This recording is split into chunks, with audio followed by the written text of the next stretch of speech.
2023년 4월 첫째 주일 예배 기도함으로 시작하겠습니다. 사랑의 아버지 하나님, 이렇게 또 새로운 주님의 날을 맞이하게 하시고 한 주를 시작하게 하신 것 감사합니다. 하나님께서 이 예배를 통해서 인지하시고 하나님의 택한 백성들을 또한 불러주셔서 하나님 말씀을 들을 수 있도록 축복해 주옵소서. 예수님 이름으로 기도드립니다. 아멘. 성도 여러분, 한 주 잘 지내셨습니까?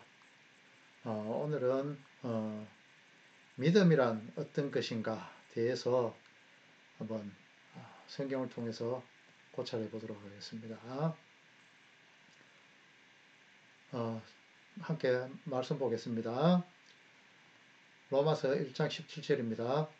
복음에는 하나님의 의가 나타나서 믿음으로 믿음에 이르게 하나니 기록된 바 오직 의인은 믿음으로 말미암아 살리라 한 것 같으니라.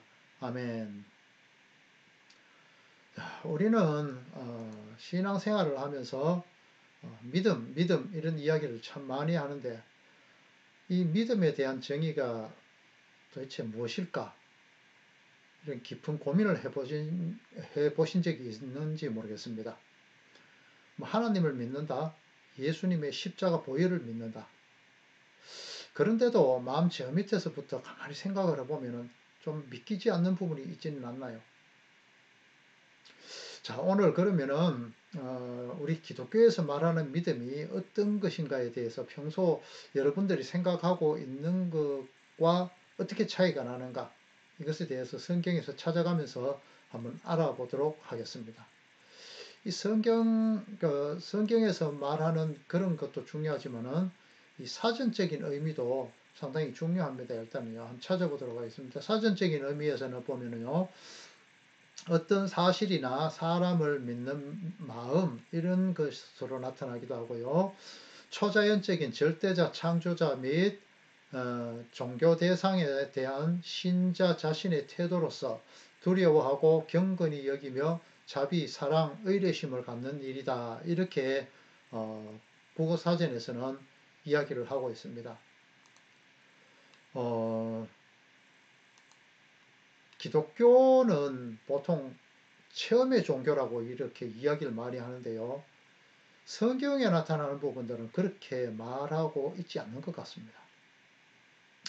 옛날에 보면 부흥회에서 1시간 동안 눈물을 펑펑 쏟고 나면 뭐 속이 시원하다, 또 회개하면 뒤로 자빠지는 그런 일들도 많이 있었죠.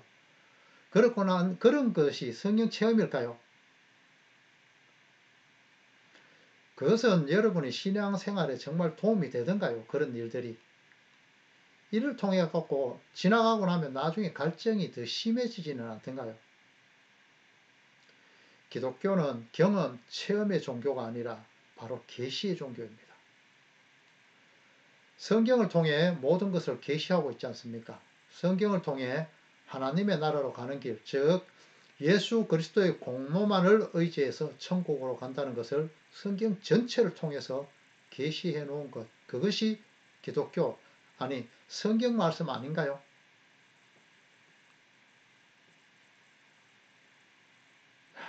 그러면은 성경에서 말씀하시는 것을 다시 한번 보면서 또 내용을 보도록 하겠습니다. 빌립보서 4장 13절입니다. 내게 능력 주시는 자 안에서 내가 모든 것을 할 수 있느니라. 죄송합니다. 내게 능력 주시는 자 안에서 내가 모든 것을 할 수 있느니라, 이렇게 나오는데요. 우리는 나 자신을 의지하고 나 자신의 모든 것을 나 자신이 스스로가 중심이 되어서 사고하는데 익숙해져 있습니다. 그것을 인본주의라고 하죠. 그래서 성경 구절 역시도 아전인수격으로 해석하고들 하기도 하죠. 이 성경은 바울이 감옥에 갇혀서 빌립보 교회에 쓴 편지 중에 있는 내용입니다. 여러분, 감옥에 갇혀서 뭘 할 수 있는데 모든 일을 할 수 있다고 그렇게 이야기를 하겠습니까? 많은 능력을 받았던 바울이지만은 그가 감옥에 갇혀서 아무것도 할 수 없는 존재가 된 그 내용 아닙니까? 하지만 그는 그 처해진 상황에서 일체의 비결을 배웠다며 오히려 그 상황을 감사하며 하나님께 오히려 그것을 하나님을 통해서 모든 것을 할 수 있다. 하나님의 일을 다 할 수 있다는 그런 고백을 하게 되는 겁니다. 이 말씀을 보고 내가 열심히 노력하면 하나님이 도와주신다. 이러면서 할 수 있다, 하면 된다, 해보자. 믿는 자에게 능치 못함이 없으리라. 이런 노래 많이 하시죠. 저는요, 이 노래를 찬양에 속하지 않는다고 그렇게 생각하고 있습니다. 물론 작곡자의 의도는 다를 수도 있겠지만 말입니다.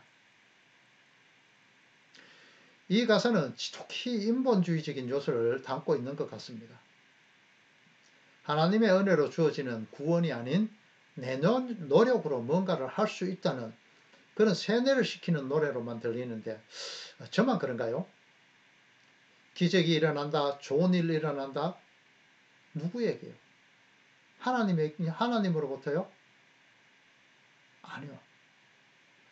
나 자신을 위해서, 내 소망과 내 꿈을 위해서 기적과 좋은 것이 일어난다는 그런 의미에서 노래하는 거 아닙니까? 이 노래는 할 수 있다, 해보자라고 나는 먼저 해보자라고 먼저 나의 비전을 세워놓고 하나님이 이것을 도와주셔야 된다. 이런 거, 이 생각, 그러니까 나 자신을 그 중심에 놓고 하나님을 끌어들이는 것입니다. 나 자신이 이 땅의 꿈과 야망과 비전을 이루기 위해 램퍼의 요정 지니를 부르듯이 하나님을 이용하는 거 아닌가요?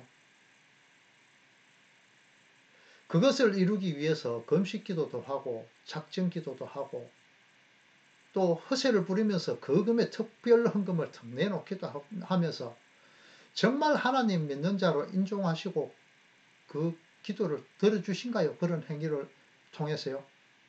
해주시던가요? 성경에서는 그런 행위를 하나님의 원수라고까지 말하고 있습니다. 로마서 8장 7절의 말씀을 한번 보도록 하겠습니다. 육신의 생각은 하나님과 원수가 되나니 이는 하나님의 법에 굴복하지 아니할 뿐 아니라 할 수도 없음이라. 자, 보세요. 육신의 생각은 하나님과 원수가 된다 합니다. 아, 나는 육신의 생각으로 그런 거 하는 거 아닌데? 뭐 이렇게 생각하시죠. 그럼 육신의 생각이 어떤 것인가를 아셔야 되겠죠. 자, 야고보서에서 한번 보도록 하겠습니다. 너희는 욕심을 내어도 얻지 못하며 살인하며 시기하여도 능히 취하지 못하므로 다투고 싸우는도다. 너희가 얻지 못하면 구하지 아니하기 때문이요. 구하여도 받지 못하면 정욕에 쓰려고 잘못 구하기 때문이라. 가늠한 여인들아, 세상과 벗된 것이 하나님과 원수됨을 알지 못하느냐. 그런즉 누구든지 세상에 벗이 되고자 하는 자는 스스로 하나님과 원수되는 것이니라. 이 중에서요, 3절을 현대어 성경으로 한번 보도록 하겠습니다. 그리고 여러분은 구해도 얻지 못하는 것은 그 목적이 나쁘기 때문입니다. 다시 말해서 여러분은 자신의 쾌락을 구하는 데만 급급해 있는 것입니다. 여기서 세상은 하나님의 다스림을 벗어나서 사는 사람들을 세상이라고 이야기합니다. 자, 육신의 생각은 하나님과 원수가 되나니 이는 하나님의 법에 굴복치 아니할 뿐이라 할 수도 없음이라 이렇게 이야기하죠. 성경은 하나님의 법 밖에 있는 사람들을 하나님의 원수라고 이야기하고 있습니다. 그들은 자기의 힘을 자신의 힘으로 삼습니다. 하박국 1장 11절에 나오는 말씀이죠. 그들의 신은 자신의 배, 즉 자신의 욕심, 자신의 야욕, 이 땅에서 잘 먹고 잘 사는 것입니다. 빌립보서 3장 19절 말씀입니다. 구약시대에는 하나님의 선민 이외의 모든 자들을 하나님의 원수라고 하였는데 이는 인류의 대표인 장자로서 이스라엘을 제외한 모든 자들을 말하는 것입니다. 이후 모든 선지자들은 율법주의에 젖어서 형식적인 제사를 추구하고 눈 가리고 아웅하는 그런 율법 지킴을 저주하면서 처절하게 회개할 것을 외칩니다.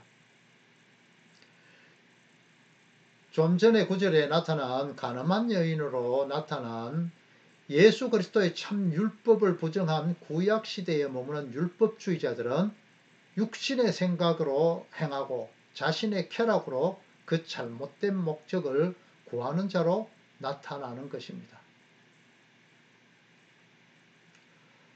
로마서 7장 1절을 보겠습니다. 형제들아 내가 법 아는 자들, 율법주의자들 말하죠. 법 아는 자들에게 말하노니 너희는 그 법이 사람이 살 동안만 그를 주관하는 줄 알지 못하느냐.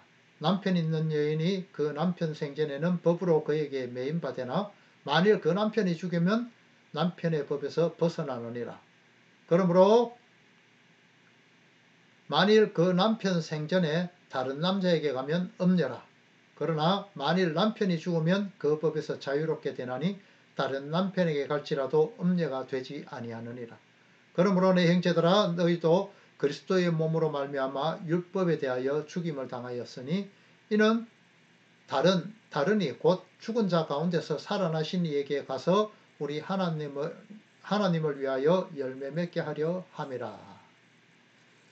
음녀, 가늠한 여인인 우리 인생에게 하나님은 예수 그리스도 안에서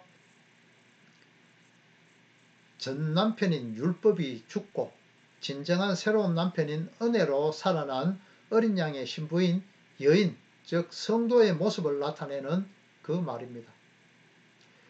이제 율법을 지키면서 다시는 성경 말씀대로 산다면서 내 열심으로 내 노력으로 믿음 생활 잘할 테니까 하나님 나 좀 도와주세요 라고 하는 그 할 수 있다 하면 된다 해보자라는 노래가 왜 나쁜지 아시겠죠?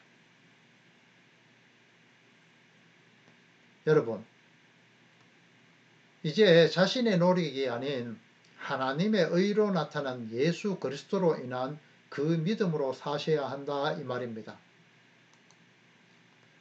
빌립보서 3장 11절에서 14절 말씀을 보도록 하겠습니다. 어떻게 해서든지 죽은 자 가운데서 부활에 이르려 하노니 내가 이미 얻었다 함도 아니요 온전히 이루었다 함도 아니라 오직 내가 그리스도 예수께 잡힌 바 된 그것을 잡으려고 달려가노라. 형제들아 나는 아직 내가 잡은 줄로 여기지 아니하고 오직 한 일, 즉 뒤에 있는 것은 잊어버리고 앞에 있는 것을 잡으려고 표대를 향하여 그리스도 예수 안에서 하나님이 위에서 부르신 부르심의 상을 위하여 달려가노라. 예, 사도 바울은 뒤에 있는 것인 율법은 잊어버리고 앞에 있는 그리스도 예수를 향해 달려간다고 말합니다. 여기서 보면은 또 봐라.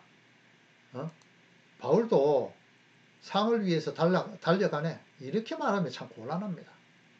이 상이란 것은 문맥상 나타나죠. 자, 다시 한번 말씀을 한번 볼게요.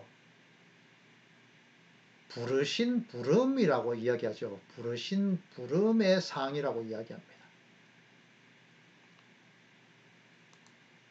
자, 율법에서 벗어날 수 있도록 베푸신 하나님의 은혜, 즉 예수 그리스도의 은혜가 상이라는 것입니다.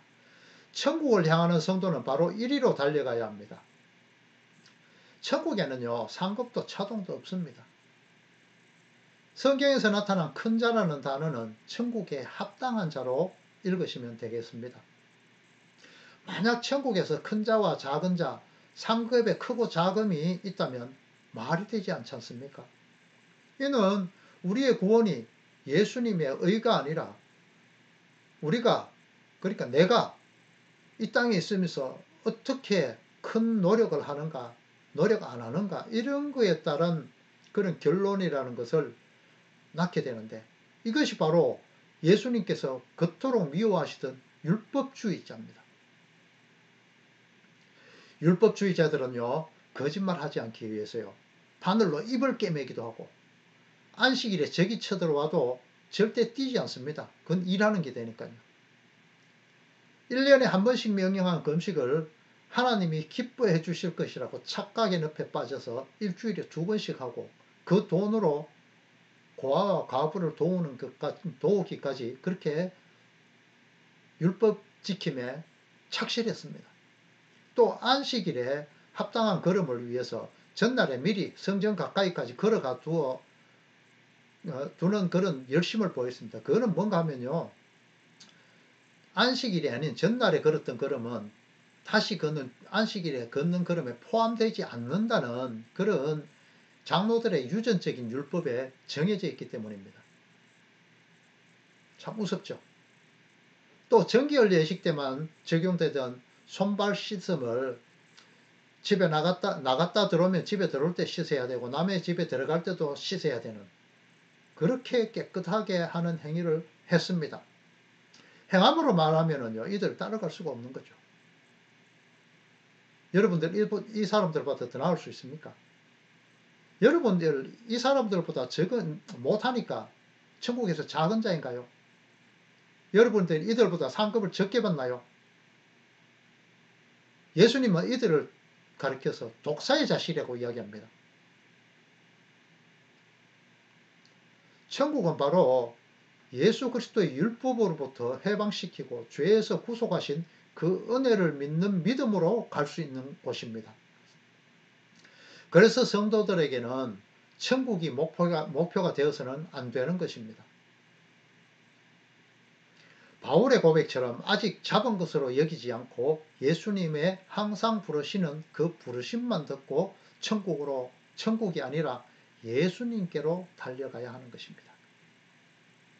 그 예수님이 계시고 그분과 내가 하나 된 곳, 그곳이 바로 천국이기 때문이죠.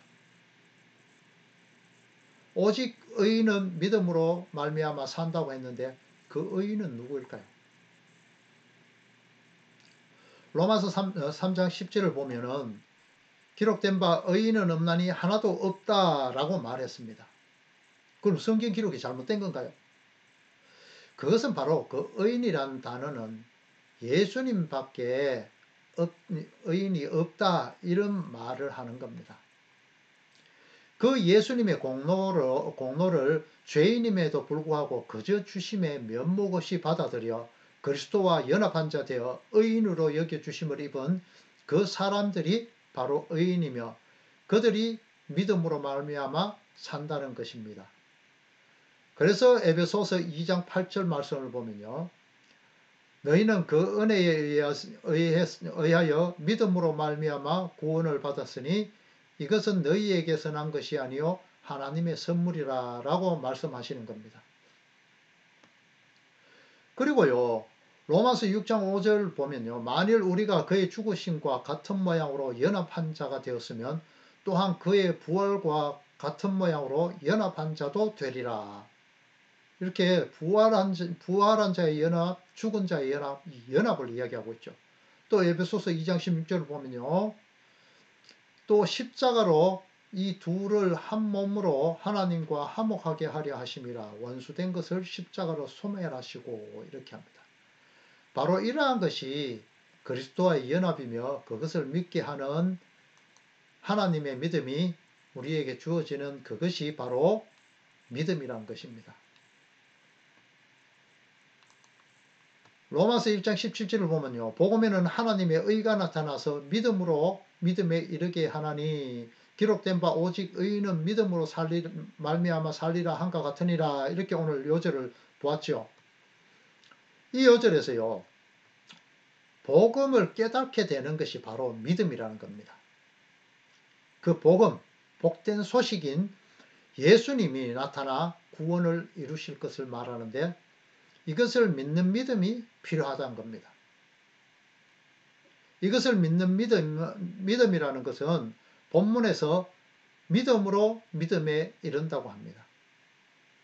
이것은 하나님의 하나님 되심, 즉 결코 성도를 떠나시지 않고 아버지가 되신다는 그 하나님의 믿음을 통해서 예수님을 보내심, 그것을 믿는 믿음을 우리에게 선물로 주신 것을 믿게 되는 자의 그 믿음이 진정한 믿음이라는 것입니다.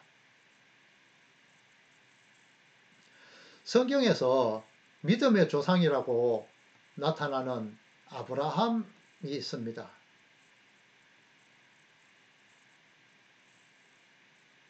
이 아브라함은 믿음의 조상이라고 하지만은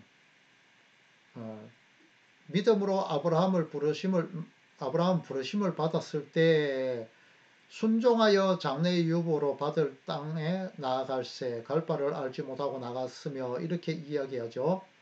갈대아 지방의 우르라는 땅에 살고 있던 우상을 만들어 생계를 유지하던 데라의 아들로 태어났습니다. 그런데요, 이 갈대아 우르 지방은요, 메소포타미아 문명의 발상지입니다.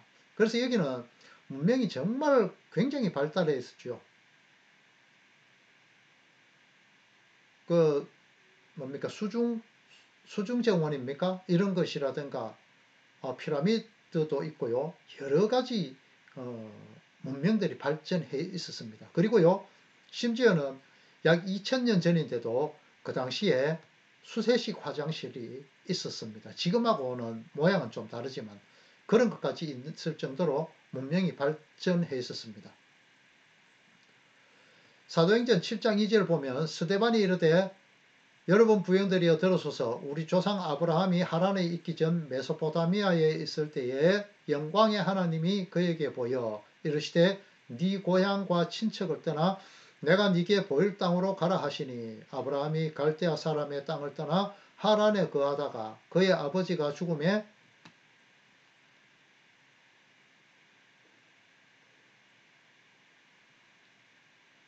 하나님이 그를 거기서 너희 지금 사는 이 땅으로 옮기셨느니라 이렇게 기록하고 있습니다. 너희 고향과 친척과 아버지의 집을 떠나 내가 네게 보여줄 땅으로 가라고 그렇게 명령하고 있거든요. 그런데 여기에서 갈대아 우르 땅을 먼저 떠난 것은 아브라함이 아니라 그 아버지 데라에 의해서 움직여졌다는 것이 방금 읽은 사도행전 7장 2절에 나오는 내용입니다. 그리고 12장에 보면요. 재차 하나님이 또 나타나서 데라가 죽고 난 이후에 다시 아브라함에게 또 이야기합니다. 그래서 다시 명령할 때 비로소 가나안 땅으로 향했는데 친척 본토 아비집을 떠나라 했는데요. 여기서 이 명령을 어기게 됩니다. 여러분 성경을 자세히 보면 이게 나오죠. 조카인 롯을 데리고 떠났습니다. 또 가나안 땅으로 가라는 하나님의 명령을 받고 가나안 땅에 도착한 가나안은 이 기근이 들어서 살 수 없다고 스스로 판단하고 자신의 고향인 우르인 땅은 너무 멀기 때문에 가까운 애굽 땅으로 자기 마음대로 들어가게 됩니다. 그런데요, 이 잘못 들어간 이것 때문에요, 결국은 바로에게 아내를 빼앗기게 됩니다. 바로는 그 아내를 빼앗는 그 대가로 큰 재물을 주죠. 결국은 이거는 아내를 팔게 된다는 그런 말이죠. 이후에 다시 또 이 이후에 사라가 이삭을 잉태한 후에도 네게베 땅에 그랄에 머물 때에 그랄 왕 아비멜렉에게 또 한 번 아내 사라를 팔게 되는 사건이 나옵니다. 당시에 자신의 종족을 떠나 나그네가 된 사람은 법적인 보호를 받을 수가 없어서 언제 어떻게 죽을지 알 수 없는 그런 사회생활입니다. 아브라함은 우상을 팔던 집안의 사람으로 태어나 하나님을 알지 못했던 자입니다. 하지만 하나님이란 존재가 자신에게 나타나 복을 준다고 하니 무작정 떠난 것입니다. 그는 이러한 수많은 시행착오를 겪으면서 하나님의 존재를 인식하고 두려워하게 되고 믿게 되어져 가고 있었습니다. 믿음을 보였다가 또 하나님을 의심하고 하는 이런 연속적인 삶을 살고 있었습니다. 하지만 나중에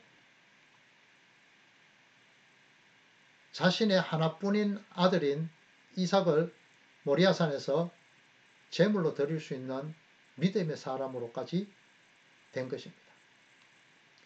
그는 하나님께 이삭을 제물로 바쳐도 하나님께서 다시 살리실 수 있을 것이라고 믿는 그 믿음까지 자라났던 겁니다. 하나님의 복을 받을 만한 믿음으로까지 성장했다는 것이죠. 히브리서 11장 7절을 봅니다. 아브라함은 시험을 받을 때에 믿음으로 이삭을 드렸으니 그는 약속들을 받은 자로 돼 그 외아들을 드렸느니라. 그에게 이미 말씀하시기를 네 자손이라 칭할 자는 이삭으로 말미암으리라 하셨으니 그가 하나님이 능히 이삭을 죽은 자 가운데서 다시 살리실 줄 생각한지라. 비유컨대 그를 죽은 자 가운데서 도로 받은 것이라. 우리는 이 세상을 살면서 늘 실패하고 좌절하기 일쑤입니다. 하나님은 이런 우리를 아브라함과 같은 아브라함이라는 그런 믿음의 표본을 성경에 놓고 보여주듯이 그렇게 하나님의 사람으로 천국 백성으로 하나뿐인 내 목숨과도 같은 아들까지 하나님께 드리는 그 믿음까지 이끌어 가고야 마실 것이라는 그런 내용입니다. 이것이 바로 믿음으로 믿음에 이르게 하는 그 내용입니다. 성도는 이러한 아브라함과 같이 때로는 넘어지고 때로는 좌절하게 됩니다. 하지만 하나님의 성도를 향한 그 믿음은 결코 그것을 좌시하지 않으시고 성도의 성도되기까지 고집스럽게 그 일들을 마침내 완성시키내고야 마실 겁니다. 그래서 우리는 때로 인생에서 실패하고 믿지 않는 사람들로부터 손가락질을 받기도 하며 심지어는 가족들에게까지 외면받고 업신여김을 받게 되는 수도 있을 것입니다. 그러나 믿음을 잃지 마세요. 마귀는 욥의 자녀, 아내, 소유 재산 모든 것을 빼앗아가고 마지막에는 욥의 육체의 최대한 고통과 심지어는 친구들에게까지 손가락질 받는 데까지 내려가기까지 했습니다. 그는 자신의 소유와 율법에 집착해 있다가 나 자신을 내려놓게 되었을 때 비로소 심령이 가난한 자가 되어서 하나님을 눈으로 보게 되는 축복을 받게 되었다고 욥기 42장에 기록하고 있습니다. 히브리서 11장에 나오는 그 믿음의 행진들 있죠. 믿음의 선진들의 행진. 이것에 보면은 여기 나오는 사람들은 모두 실패하고 다 넘어졌던 사람들입니다. 하지만 성경에는 이들을 믿음으로 말미암아 증거를 받았다고 그렇게 기록하고 있습니다. 로마서 4장 1절입니다. 그런즉 믿음으로 우리 조상 아브라함이 무엇을 얻었다 하리요. 만일 아브라함이 행위로 의롭다 하심을 받았다면 자랑할 것이 있으리니와 하나님 앞에는 없느니라. 이처럼 우리는 우리의 행위로 의롭다 함을 받을 수 없다는 것입니다.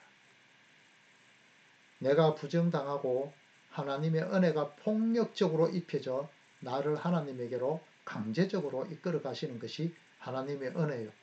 믿음으로 믿음에 이르게 하는 것입니다.